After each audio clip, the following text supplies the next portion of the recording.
Hindi pa rin po natutukoy hanggang ngayon ng Department of Energy kung ano eksaktong sanhi ng blackout na halos pumaralista sa buong Mindanao noong Huwebes.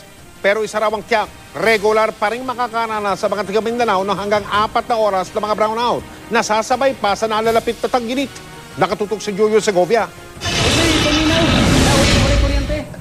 Tagaktak ang pawis ng mga taga Butuan City. Sumabay kasi sa init ng panahon ng rotational brownout doon. At para maipagpatuloy ang komersyo, gumagamit ng generation sets ang mga establishmento. Sa Kidapawan City, apektado rin ng 4 na oras sa rotating brownouts ang mga negosyo. Sa Zamboanga del Sur naman, ang dating 4 na oras kada araw na walang kuryente, na doble pa ngayon. Kaya maging ang mga stasyon ng pulis, apektado. 5 araw matapos ang malawakang blackout sa Mindanao, hindi pa rin daw tukoy ng Department of Energy kung ano ang sanhi nito. Giit nila, sa Agus 1 nagsimula ang tripping o pagpalya ng linya.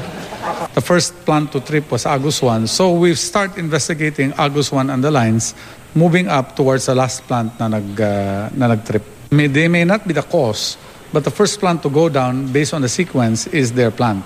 Masaklap man dahil magtatag-init, pero makakaranas pa rin daw talaga ng 3 hanggang 4 na oras na rotational brownouts ang mga taga Mindanao, lalo na kung peak hours, kung kailan mataas ang konsumo sa kuryente. May hiwalay na investigasyon din ng National Grid Corporation of the Philippines o NGCP. Sabi ng DOE, ipapasa nila sa Energy Regulatory Commission ang resulta para sa kaukulang aksyon. Hindi naman daw mangingimi ang ERC na patawan ng parusa ang energy player na mapapatunayang responsable sa malawakang brownouts sa Mindanao. Maaari silang mapapanagot ng ERC.